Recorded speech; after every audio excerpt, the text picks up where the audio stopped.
Turnbuckles, Trunks, and Titles presents to you Nicholas London and Q-Ball Carmichael.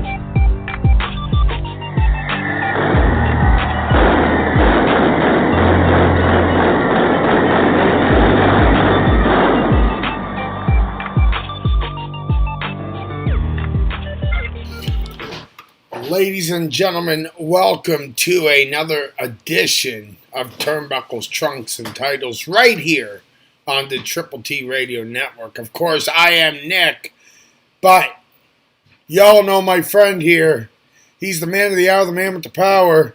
He's as sweet as can be, but he's scary in the ring, and we call him Q-Ball Carmichael. Q, welcome to the show, my man. Nick, what's going on? Another Tuesday night, right before your nuptials. Right before. Weeks, man. Pretty exciting.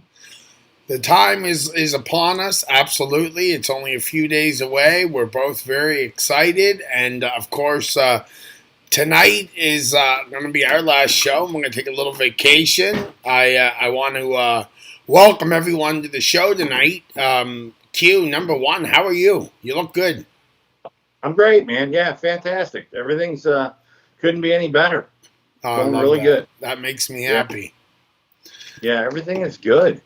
That's sweet. You know, tonight is a super interesting topic because it's a topic that sometimes doesn't get the appreciation that it deserves. And I mean that in all seriousness because we're talking enhancement talent. You know, a lot of people like that crappy word, which we're not even going to use the word on this show because that word doesn't fly with me and it's not in the English dictionary as far as I'm concerned. But those who are listening, of course, the comments are open. You know, if you want to ask a question about enhancement talent, Q's going to do his best to answer it all. But if you all want to use a great term, a term I like is mechanic. And, you know, I love mechanic and, you know, I just think it says it all because in this business, you don't make it there by being what they like to call that word. You make it there by being a mechanic, by being a journeyman, by working hard. And not just anyone makes it to that stage. Therefore, you're not that name. So, Q, right off the hop, man, what's the first thing that comes to your mind when you think of enhancement talent? SD Jones. One of my all-time favorites. Special Delivery Jones out of Philadelphia, Pennsylvania. When I was a kid growing up, I got the WWF, and they had Unpredictable Johnny Rods, who turned out to be a great trainer, trained many guys for the ring.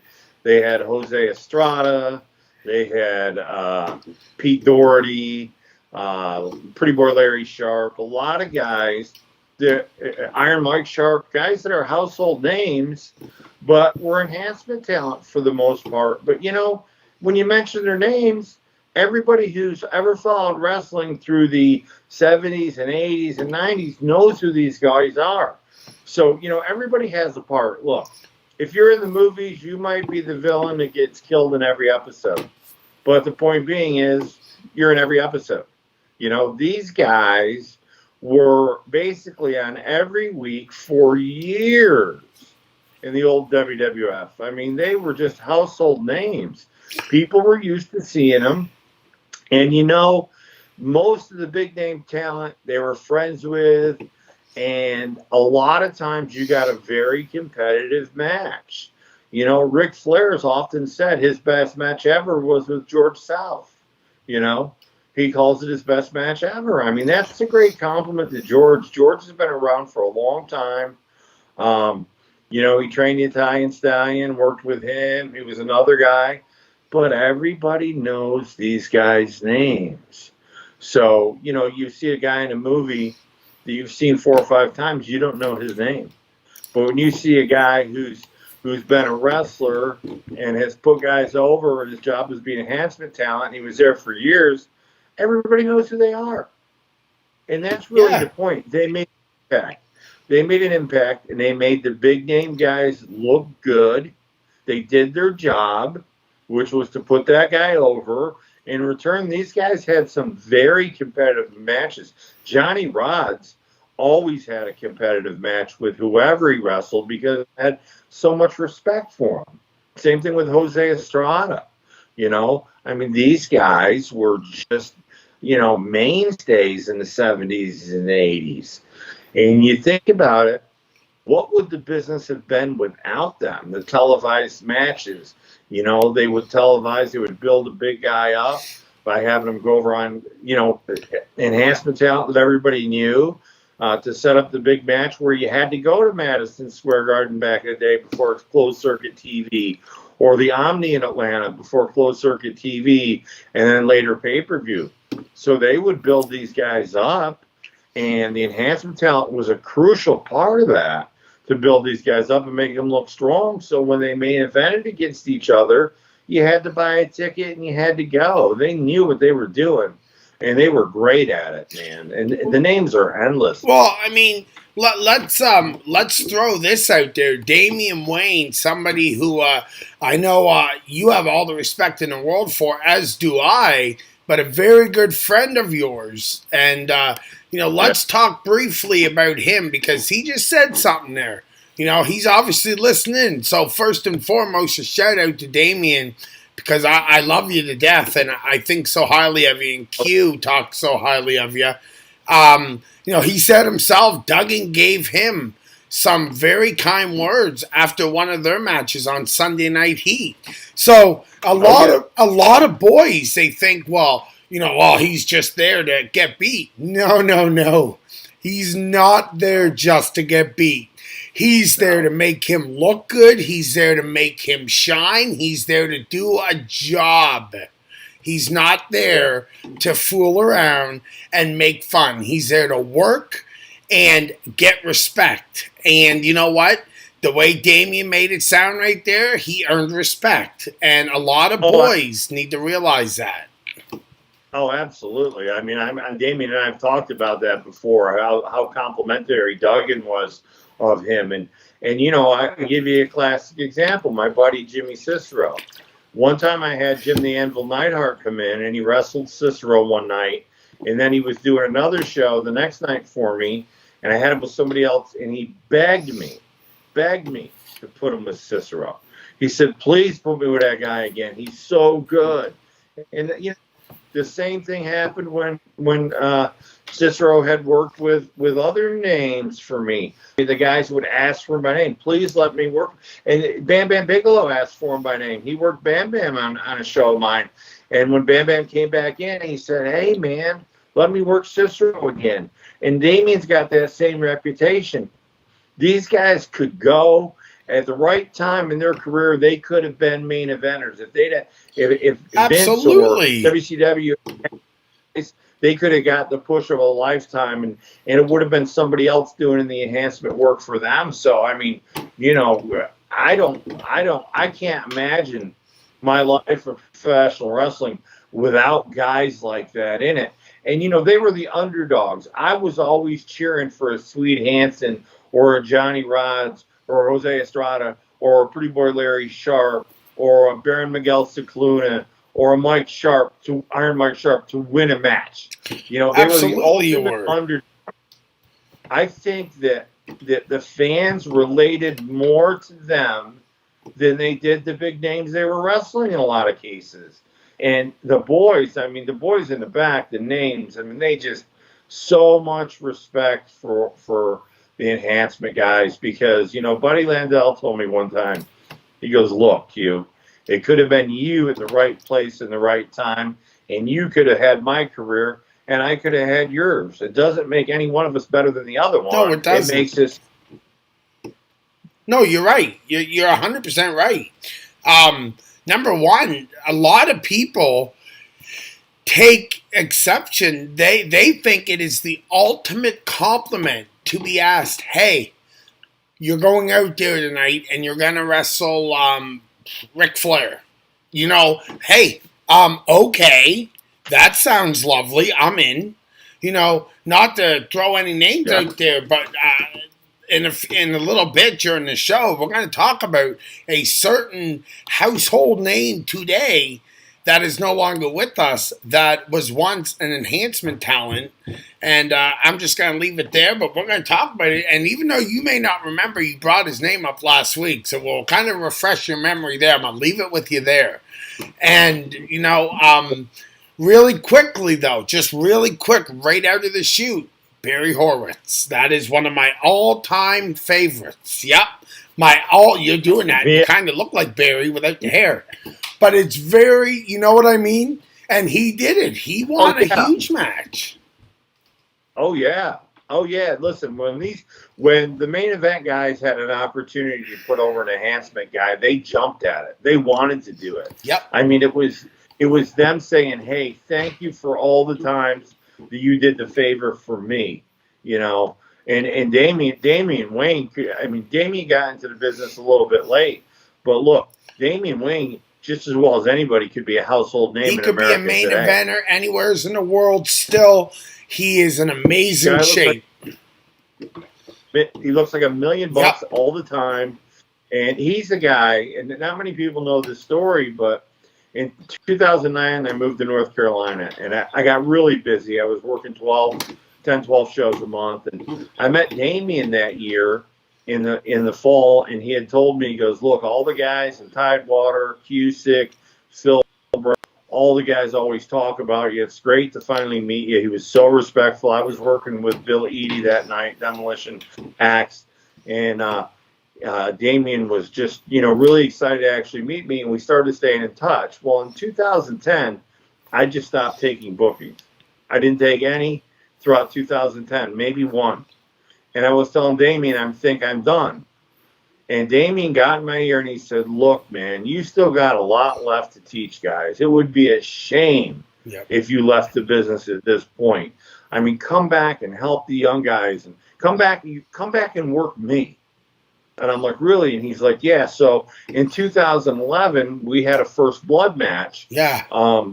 It was my comeback match after sitting on the shelf, not announcing I retired or anything, just not taking bookings. Just chilling, relaxing. Well, at that point, I'd been wrestling for, 26, 27 years. I came off of almost a decade of 100-plus nights a year. I never not did a show because I was hurt, I was injured. Guys are good enough to work with you, to work around that stuff. But I was hurt a lot, and I really just needed a year to heal my body. I really did. So I came back against Damian. We had this really, I think it was just a fantastic match. And I'm not big on my own matches. I watch them on YouTube. I got to squint and look sideways because I correct myself about a million things I could have done different. It's really horrible for me to watch myself, except for the Road Warriors and that 6-man with TQM. That match I really liked. And the one with a guy named Toad at Yorktown High School for the NWA Virginia Heavyweight Championship title that I had at the time. But, Damian got me back into it, and he got me busy for 4, 5, 6 more years, 7 more years, 8 more years, a long time. Mm-hmm. And, one of my last matches, we ran a camp 2 years ago, and we were trying to explain to the camp. We had 2 people fly in from Washington State, 1 from Oregon, people from Pennsylvania. We really only take 10 people because we wanted to be able to work with those 10. And so we worked with these guys, and we were talking a lot about a tit-for-tat match, a back-and-forth match. So Damian and I usually just go out and beat the living daylights out of each other, and it's great. And we actually did a inner psychology when we beat the crap out of each other, which is great. So we went out and we did a back-and-forth match, a 50-50 match. And, of course, I put them over at the end because, that's what the heel does. And the people in the back that went to the camp watched it, and they're like, now we get it. Now we know what you were talking about. Because they'd never heard it or they'd never seen a 50-50 match or a tit-for-tat match. So we gave them that. As much as it went against our grain of not just getting in there and just beating the living hell out of each other and loving it. The harder he hits me, the harder I hit him, the more we both love it. It's almost a sick, symbiotic relationship, but it's priceless. So we did that.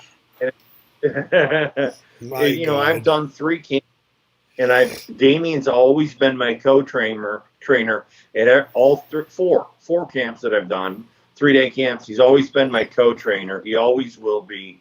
He brings so much to the table. He's such a talented guy. But more importantly, he's one of the most humblest guys that I've ever met. I love him. I love his wife, his family. I mean, just great guy. Last camp, he stayed at my house, him and his wife. Actually, 8 out of the 10 wrestlers stayed at my house. My wrestling school was a mile away. Not my last camp, the one before that. My wrestling school was literally less than a half a mile from my house. And I said, you know what, everybody just stay at my house. Everybody stretched out on the floor and hung out. And Damien and his wife slept upstairs in the extra bedroom. We just had a great time. And, you know, he's just one of those guys, man. He's got it, you know. Yes, he does. Yes, I agree. I didn't have it till very late in my career. That's all right. I looked for it for years. I finally found it in my 40s. But, you know, the thing about wrestling, when you really learn how to do it, you're almost too old to start doing it. Hold that thought, because when we come back, I'm going to talk to you about that individual who was an enhancement talent for 4 years. We're going to talk about my buddy Bobby Starr, too, who I've wrestled a couple dozen times at least, and another great enhancement talent. So, I love it. I'm in. You sit tight, Q. We're coming right back. Yes, sir.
All right, guys, we're back here on the show. We're talking all things pro wrestling, as we usually do on this great show of Turnbuckles, Trunks, and Titles. Enhancement talents. What a wonderful, wonderful topic that we're discussing here tonight. And, Q, this individual had a lot of Scottish in him. How about that? I think that's the hint you threw at me last week. I think it's the Roddy Piper. Yes. And, you know, you've heard the stories. For the first 4 years, all they did was kick his butt. I mean, the shortest match in the Winnipeg Arena with the axe, 7 seconds. That's including the pinfall. Hey, be like a Greyhound bus and leave the driving to me, kid. Bam, boom, bang. 1, 2, 3. What do you think? Larry the Accenting was a monster, first of all. Yes, he was. There was pre-normal next. It was unbelievable.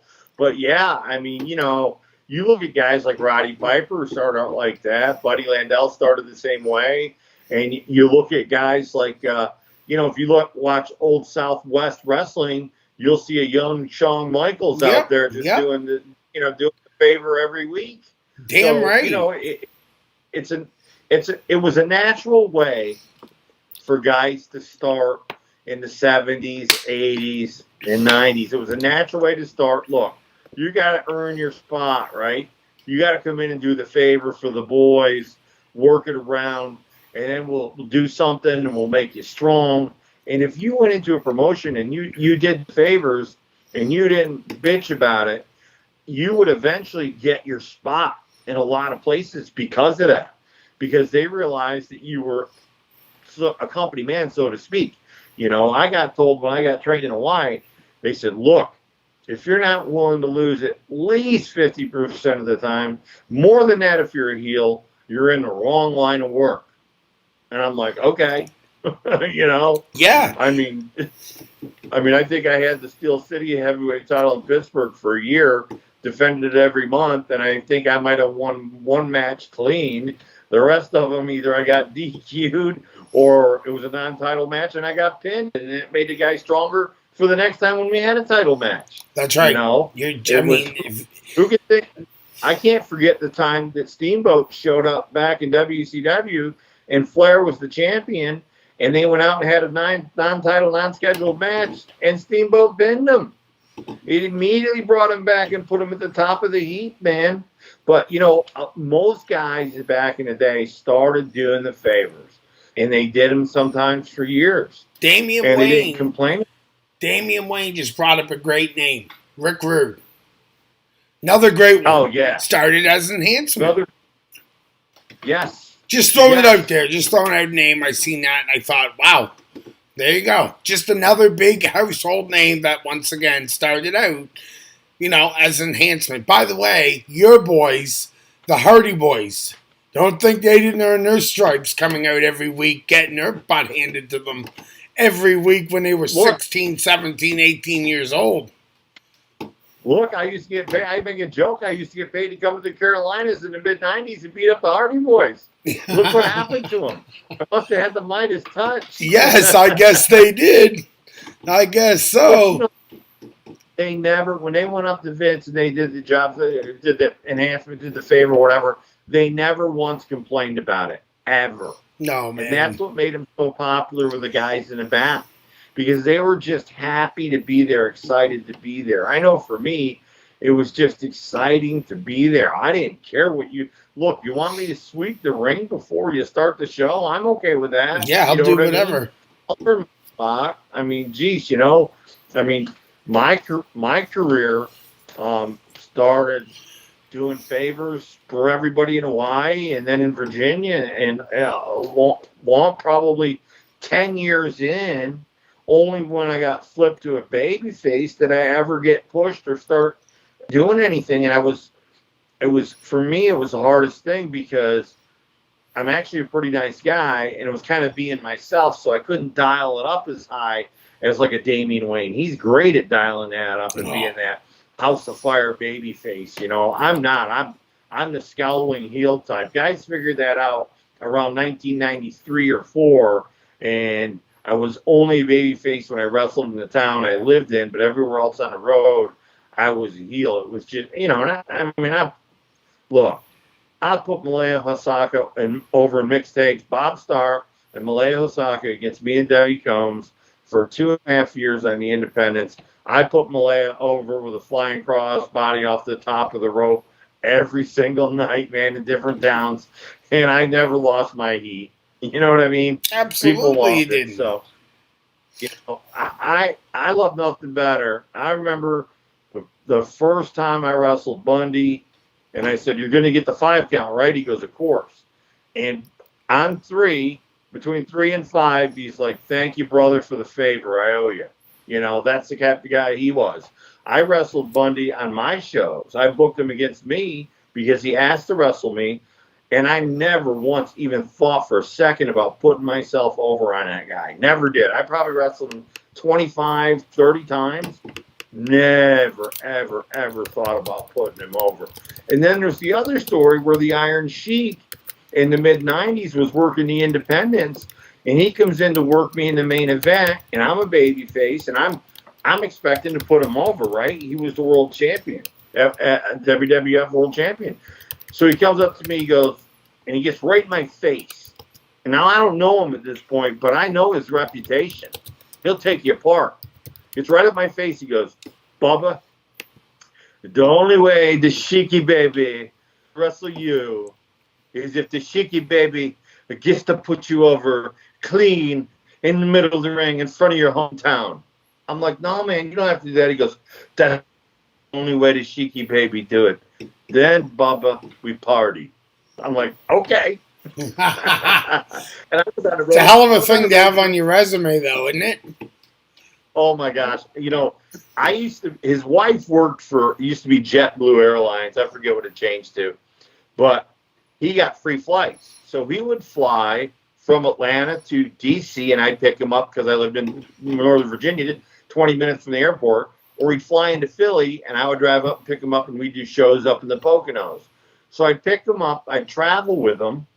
We'd meet Public Enemy, Rocco Rock, and Johnny Grunge. We'd meet them. And there's a story. I think there's too many kids watching. So I'm putting that book out, are you? Is that going to be a book you publish one day? Yes. Those guys kept me up all night, man. And every time Grunge saw me, 8-ball. I'm like, oh my God, man. Yeah. But I traveled with the Sheik for 2.5 years, and wherever I went, he would tell the promoter, Kubal's the baby face. I'm wrestling in the main event. And I'd be like, okay. That's what he wanted to do because he told me I was easy like a night off. And Bill Eadie was the same way. He would see me or Cicero. He would request me or Cicero. And he would always say, that's a match we could do every night, 150 nights a year on the road. So easy, made so much sense. So when guys like that tell you that, you know what I mean? It means a lot. I know Damien's heard it. I was fortunate enough to hear it. And, it's always great to hear that. And I know Bobby Starr was a favorite of a lot of guys. A lot of guys in WCW would ask him to fly in Bob Starr. I remember he was working Razor and Diesel, and they were working a match in, I think it's Colorado. I'll check with Bob. Him and I are friends on Facebook. I don't know if he's listening. But they were out there already, like the day of the show, and they said, we want to work with Bob, get anybody. So they called Bob, got him on a plane right there, and said, bring the first guy you can get. And Bob and this guy went out there and wrestled those guys in the main event. That's how much respect they have for Bob. That's a lot of respect. Bob, oh, yeah. And, Bob was the type of guy, when I started running the IPWA, Bob and I were working together at Mid-Eastern Wrestling Federation, which later morphed into Maryland Championship Wrestling. And Bob comes up to me and goes, look, Q, you got any young guys that you're training? Because I had Joey Mercury and Christian York and Alder Schwantz and a few other guys. He goes, any of your guys you're training, if you want to bring me in and put them over on me, because people recognize you from TV, I'll do it. And I'll do it as a favor. You don't even have to pay me. I said, well, I'm paying you anyway, but thanks. Yeah. Bob was always insistent on that. But I liked working Bob so much that Bob and I would get booked against each other all over Maryland, Virginia, Pennsylvania, West Virginia. And it was just great because it was always Bob. Bob is like Damien. And in the proper context, I mean this.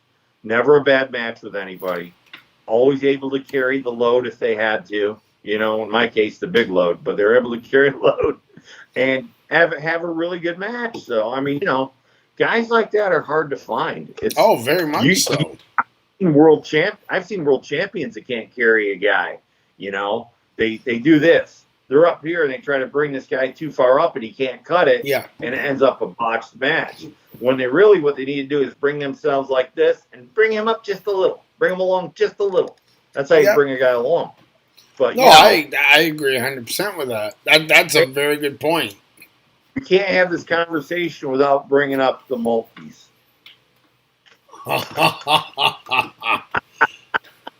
Bill and Randy Mulkey, man. Oh, such great guys, dude. Such great guys. Tell me something good. Oh, come on, man. Come on, man. The Mulkeys were over with the boys. Let me tell you, they were over with the boys. And you know who was a guy that was considered an enhancement talent that looked like $1 million, but follow his career? Jim Powers. Oh, wow. That looked like $1 million. And for the bulk of his career, he seriously, I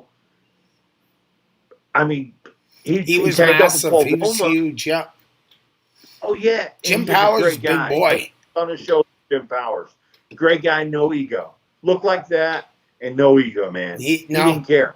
He was happy to be in the business, And Well, the business God. is such. I mean, one name I'll say that we haven't brought up yet, and I know you're on board, is Steve Lombardi, a guy who has made a career, literally, in the WWE the entire time. He's made a career. Like, there's a name. I mean, whether he was, what was he there? He was the baseball there, Schwartz, and yeah, I know that one. Yeah, but the other one he did, Abe Fastball Schwartz or whatever. But he's always been able to do different things and make himself legit. And you have to tip your cap to that because he did a great job with it. Oh, yeah. I mean, unbelievable. What a guy. I mean, geez, just crazy good, and did what he was paid to do, never complained about it. No, he got it. And the funniest thing, though, was when you went to an indie show, Harvey Whippleman would manage him, or Don Bruno, whatever you want to call him. He'd manage him. And let me tell you something. Those guys were so over on independent shows, they would walk in and instantly do hundreds, if not thousands of dollars in merchandise. Yeah. People would line up to get the Brooklyn Brawlers autograph. And that night, he was in the main event and he would win on the indie shows. And people loved it. Yeah. I mean, they would stand up and go crazy. I worked a ton of indies with Steve and with Harvey Whippleman. And, man, let me tell you something. You got a great combination of guys right there that love the business. Absolutely. I agree. Listen, we got to take a quick break, got to pay some bills. When we come back, though, we're going to talk more enhancement, but we're also going to talk about Iron Mike Sharp, someone who I have a great deal of respect for. Yes, so I want you to hang tight. We're coming right back. And, of course, this thing takes a moment to kick in, which I don't know why, but I like it. Now, kick in.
All right, guys, we're back here on Turnbuckles, Trunks, and Titles on the Triple T Radio Network.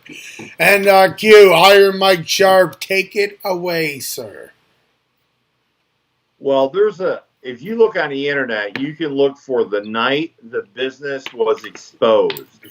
A guy named Sidney Johnson decided to run a show. Now, this is like 97, 98, at the height of ECW's fame. He decides to run it about 30 miles south of where I run in Virginia, in Woodbridge at an indoor soccer field. He books Sabu, he books Dreamer, he books Candido, he books Axel, he books the Headbangers, he books me, he books Iron Mike Sharp. Even more guys from ECW that are escaping my memory. But he booked all of us, Bundy, and just everybody that was a name, and the local guys who would go around and do the favors for the big names he booked too. So this is a big show. We ask him how it's going. He goes, "Oh, it's going to be great." We get there. Everybody's in the building. 19 people showed up, and he was counting on the gate to pay everybody. So he's in the office with the owner of the soccer field because everybody as wrestlers decides, well, if we're not getting paid, we're going to take it out on this establishment and we're just going to destroy it. Now, understand, one of my best friends was a deputy in that town. So I knew we weren't going to get in any trouble. I said, we ain't going to get any trouble. These guys are my friends. So we're about to just start destroying massive stuff. Mike goes in the office. Mike Sharp goes in the office with Sidney Johnson and the owner of the soccer field. And he comes out and he looks at all of us because he's the leader of the gang. You know, he's the alpha male. He's the guy that's going in and he's going to find out what the Sam hell's going on right now with our money. He comes out, he looks at us all, he goes, "That's it, boys. We ain't getting paid." And you see everybody's face collectively go, "Oh, no." Oh. Then the guy that owns the soccer field decides, look, I'll write everybody a check, okay? Everybody gets a check for what they're supposed to get. Everybody goes back to New Jersey and New York and back to Philly and Baltimore, except me. I go 30 miles up the road. I go over to his bank to cash the check, and they say, "Oh, this is a closed account." I said, "I need to speak to the bank manager right now." Talked to the bank manager. I said, "Look, he wrote 30 bad checks on a closed account. I already talked to the other guys. They're not going to be able to cash their checks." I said, "Here's what's going to happen. I'm going straight to the sheriff's office, and I'm going to press charges for check fraud. So you might want to call him because he's going to jail, and if I find out you guys are involved, your whole bank's going to jail." Yep. So this guy's, give me a minute. He goes in the office and he calls him, and he comes out with his cockamamie story. "Oh, he wrote the checks on the wrong account. Mr. Jackson, we're going to make your check good right now." So the bank pays me, and I said, "You better make sure that all those other guys, they got checks, cash, because if they don't, they're going to come back down here, and they're going to destroy this guy's building." Yeah, they're going to do the same thing. None of the other guys were getting their checks cashed. I gave him the bank manager's name. He's not returning phone calls. I think Cicero was local too, so I got him his money. I told the other guys, "Y'all got to come down here and go to the bank and do the same thing I did." Well, at that point, most of the guys cut their losses and said, "The heck with it." So I went back to see the guy. There was a massive chain padlock on the building, and it said, this was in like August, and it said, "Closed till Thanksgiving due to family illness." So I don't think they got paid, but I'll never forget Mike Sharp walking out of that office, looking around, shaking his head, and said, "That's it, boys. We ain't getting paid." And I just looked, and I just watched everybody's face go. Oh yeah, absolutely, man. Like, you put your body on the line. And then Mike Sharp says, "I'm probably going to kill somebody tonight." And I'm like, "Oh my God." Because he could have done it. He could have ripped somebody's head right off. Sure he could have. No question. Big boy. I was like, well, I'm getting my car and leaving. It was a lot of money. It was like $15,000 of payroll. Wow. And everybody was calling Sydney because he was a photographer, and everybody was going, "Hey, does everything look okay? Should we come down?" "Oh yeah, it's great, it's great." He put out some posters, and he expected magically to fill this building. And that's the lesson for all promoters. When your boys show up, you have their money in an envelope. Ask the headbangers. I got to go through the guys that are alive. Ask Glenn, Chaz. Ask Glenn Osborne. Ask Tom Brandy. Ask the Ask Jimmy Cicero. Anybody that ever worked for me knows when they walked into that building, before they ever got undressed, they got handed their envelope with their money in it. And let me tell you what that did for my promotion. It made guys loyal to me. Axel Rotten used to call Paul E. and ask him if he could work for me on a Saturday night instead of doing the EW show after the Ian Rotten feud was over. Because he goes, they probably won't do anything with me anyway. For you. I paid him twice as much, but he was worth it because he was on TV, And so Axel Castle worked for me. Balls Mahoney worked for me for years. There's the head. Brandy worked for me for years. Tom Brandy went to the WWF, did Sal Sincere, came and worked for me. Went back as Tom Brandy, came back and worked for me. Tom Brandy and the Iron Sheik canceled the WWF tour, canceled off the tour in South Africa. And took a plane back to work for me at Chantilly High School. That show was canceled because a guy named Andy Shalal from the Anti-Arab Defamation League made a big stink about me wrestling the Iron Sheik, because Sheik is a term used for Arabs and the Sheik was Iranian.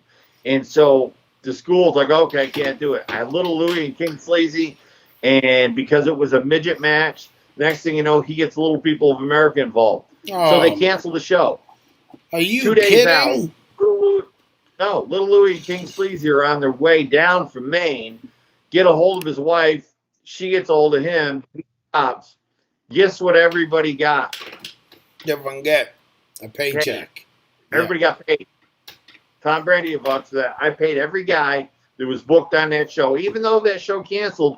And Kevin Carson, who's a friend of mine on Facebook, was my business partner. We ended up suing the Chantilly High School in Fairfax County, Virginia. Oh, wow. So, I mean, but we didn't get any money out of it. It got thrown out of court. But we paid every one of the guys. When you get two guys on a WWF tour that cancel and come home early to work for you, you better pay those guys and everybody else. Hey, down to the guy.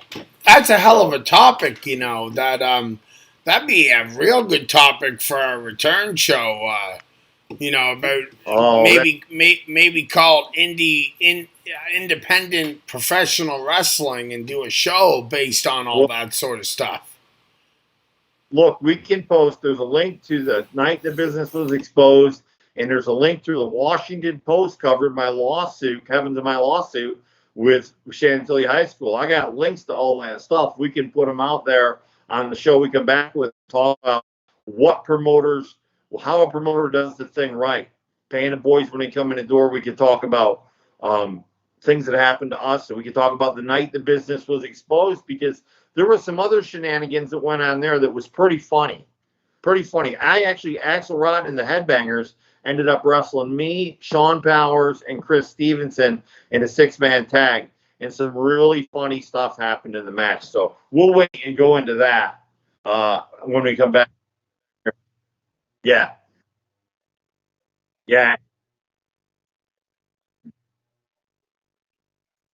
Indie wrestling gone bad. Instead of girls gone bad, it'll be indie wrestling gone bad.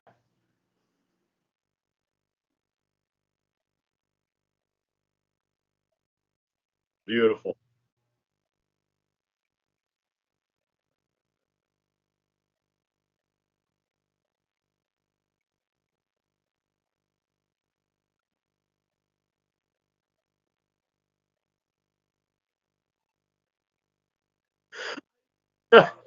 I think you text me a half an hour before we went in the air, and you go, hey, you want to talk about an enhancement talent? I'm like, that's a great idea. we didn't say another word to each other when we went on the air. But you know what? Look,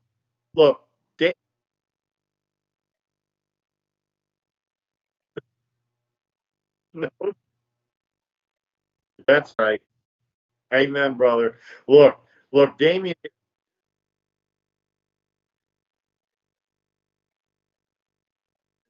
it's a true story. And I need you home. Yes, find the chemistry, man. I home from work. I didn't even get home from work till 6 o'clock. I forgot about the show until you text me. And I'm like, oh crap, it's Tuesday night. Look, Damien will tell you. Here's a funny Damien Wayne in my story. Bruce Tharp is the president of the NWA. He comes to NWA Worldwide Wrestling. Damien's got, I believe, the national heavyweight champion. Damien, if you're still listening and I've got it wrong, correct me. So he's the national heavyweight champion. So I'm wrestling in the main event against him. There's about 450 in the building. Tharp's out there. Damien and I are sitting in the locker room, and it's the beginning of the show. It's packed. Everybody's putting their boots on. Damien yells across the room, "Hey, Q, we need to talk about anything?" I said, "Nah, not till we're out there." And everybody's head spun on a swivel and like, "You're wrestling in the main event with Bruce Tharp, the president of NWA here, and you guys don't even know the finish?" I go, "I'm pretty sure I know the finish. I think he's coming off the top of the elbow, but I don't know." And people were shocked, and Damien and I would never talk. We would walk and talk, but we would never talk. We might be like, "You want to hit me with the elbow for the finish?" He's like, "Okay, all right, I'll let you know when, or you tell me when you're ready." Yeah, and it was funny because it felt like we were out there for about 5 minutes. And before we went out, you saw phones up in people's faces, right? Damien and I go out, and by the time we're down to the finish, everybody's standing up, crowding the ring to watch, and it gets louder and louder and louder. When he hits that elbow off the top, kaboom, on three, they just explode like dynamite. It's a true story. I go back, Bruce Stark goes, "Oh my God. I need to make you my Dusty Rhodes and Damien the champion." He goes, "There was 450 out there, but it sounded like all of a sudden there were 2,000." And it was because the other guys were choreographing or planning out their matches. The problem with that is if you've got your match worked out every move, aren't biting on that, you're screwed because they're going to look like an oil painting of still life. Damien and I both symbiotically react to the reaction of the crowd, and we know what we need to do. We know how to put them on the roller coaster. Not that it's anything special. Thousands of guys know how to work on the fly, but tens of thousands don't. So, and as the business ages, less and less. No, yeah, today you're right. You're right, Landell. Whenever I worked with Landell, we didn't talk about nothing. I said, put me when I call up, put me in the figure four. You know what I mean? That's all. And I'll have somebody jump in and clobber you.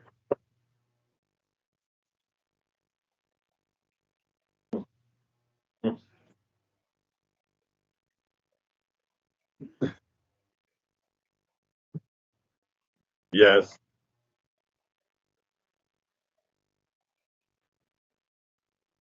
Okay.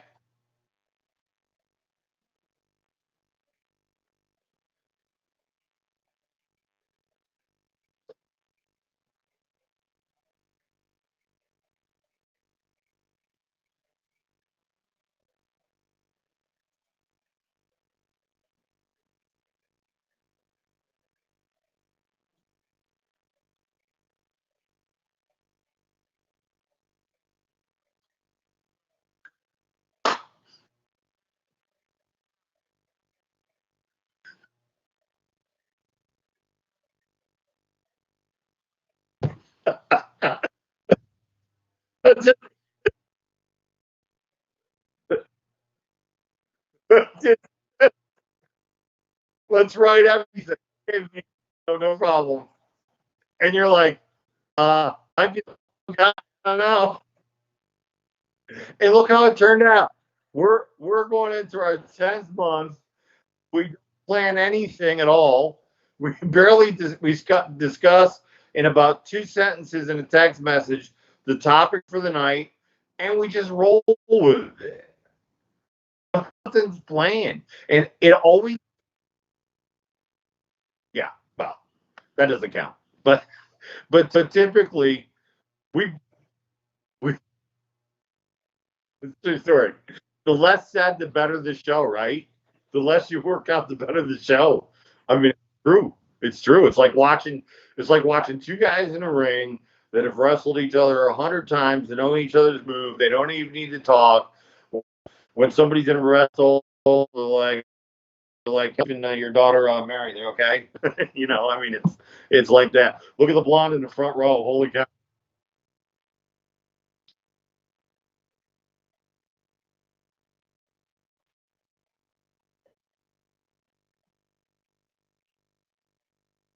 Ditto. Yeah. Or he. Yeah. Yeah.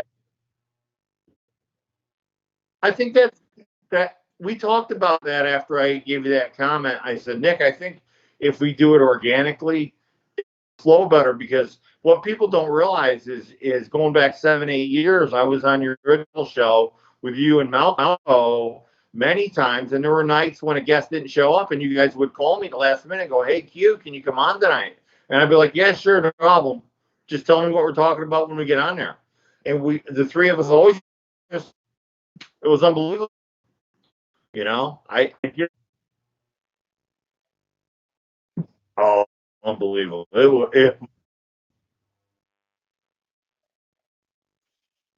Man, it was like nobody missed a beat. It was rapid fire. One guy would pause, the other person would pick up the conversation. They'd stop so the third guy could pick it up. It would go back around in the round robin style like that automatically, automatically. So I've done a lot of radio and podcasts over the years, and I've never had the chemistry I've had on any show unless it involved you. That's the truth. I don't know why. I think it's just the way we are. I think we just don't. We have fun. I mean, one quick text and hey, man, I'll see you in 10. I'll see you in 20. I'll see you in 3 days on the show. And if my phone breaks, Yeah. I don't got to worry because I know you're going to be there. So I don't need to worry. I don't think about it. Well, here's the thing. It's the same thing with wrestling for me. And I know it was the same thing with your other show for years. Look, whenever I was on a poster, whenever I was advertised, even if I was advertised as others will also appear, I would always make sure that I made it there. I made it early. I cleared traffic. I got to the show. One thing to do, if you know who Del Rios is, Spellbind, he was running the show in Brooklyn, and he booked me in Cicero because we were all buddies, and it was in Brooklyn, New York, and I'm driving from Northern Virginia, had a flat tire on the way, Cicero and I did, got the tire changed, got up there. The New York State Athletic Commission says, "Wait, you're 35." I said, "No shit, I've known that was going to happen for the last 34 years. And they're like, "You got to have an EKG." And I'm like, "Okay." And they go, "We don't have a machine here." I go, "Well, I got one at home." They go, "Well, you got to get it to us." So I go to Dell and I say, "Dell, where's the closest place I can get a fax?" Now, in the 90s, most pharmacies would let you get a fax for like $5. So I go to the pharmacy, I call my ex-wife, I say, "Can you find that EKG and fax it to me?" She's like, "Where's it at?" "Top drawer." Goes and gets it. I give her the fax number. Nobody had cell phones at the time. I'm calling from the pharmacy phone. And I said, "Look, what's your guys' fax number?" They told her. She faxed it over. I got it. We went back through Brooklyn traffic to the other side of town, got the EKG to the athletic commission, got dressed just in time. Dell said, "Run in there and attack that guy." I said, "Who is it?" He goes, "It's Jason Knight." Now, I don't knew Jason at that point from ECW. I run charging in there, and Dell goes, "He's going to super kick you." I run into the ring. Bam! Super kicks me, go down and out. He walks over, picks me up. He goes, "Jason Knight, cue ball, nice to meet you." Picks me up and throws me off the top rope. That was how I met Jason. Oh my goodness. And it was just, but you got there early, you got stuff done, you got dressed, you got on the show. Your commitment to the fans was the biggest and most important thing. Because look, long time ago, the Bushwhackers somebody said, well, the crowd's light, we'll just take it easy. And I saw Butch and Luke both get up, walk over to him and said, listen, mate, it doesn't matter if there's one guy out there or 10,000. That person paid their money to buy a ticket to come and get 100% from us and be entertained. That's right. You better go out there and you better give 100% or you're going to answer to us when you come back. That's right. Yep. They cut a promo. You're damn right. Well, I go over and look at the board and I'm like, oh shit, I'm wrestling the Bushwhackers tonight. Hope they're not mad. But I hope they're not mad. It's funny. It's funny because it's true. I mean, no matter what, I don't care if there's 15 people out there or there's 5,000. If that promoter has paid you and you're there to perform, you perform at the highest level for them. I don't care what you're doing, but you perform at your best. Q, we got 2 minutes left. I quickly want to say a couple things to you. Number one, thank you for your little charade with Jon Stewart on Sunday, talking about my wedding. I appreciate all that. Yeah, I had a good laugh. I know I was talking in your ear, and I was talking in John's. They can't hear me, but I know you guys did. But I love you to death, man. And so you and John, special presentation on Sunday. You guys are back the following Sunday, and you and I are back that following Tuesday night. Any final words for the fans? Anything you want to throw out there? Well, what I want to do is I want to take a minute away from the fans, and I want to wish one of my best friends in the entire world, your wife, Melissa, good luck on the way. No, I want to wish you, one of my best friends in the whole world, I want to wish you and Melissa the best. Enjoy your wedding. Enjoy your honeymoon. You guys have finally turned over enough rocks and kissed enough toads to each find their prince and princess respectively. And I couldn't be happier for you guys. And I wish you an eternity and beyond of happiness from my family to yours. Hey, thank you. I'm touched. Thank you. I really appreciate that a lot. Wow. Yeah, man. I didn't expect that from you. I really appreciate that. If it wasn't the COVID, I'd be there. You know that. Oh, I know you would. Travelers there, brother. I firmly believe you would be here. I want you guys to have fun. If you need any advice on a honeymoon, you can text me. For whatever reason. In case you can't figure anything out. Thank you, Q. Thank you. Goodbye. Love you, man. To the fans, thanks for listening again. We'll talk to you, and we'll get to see us next week. Wish Nick a good luck, and Melissa even better luck because she's marrying him. And you guys have a great time. Yeah, goodbye, Q. I love you. Bye-bye. All right, man. Unreal.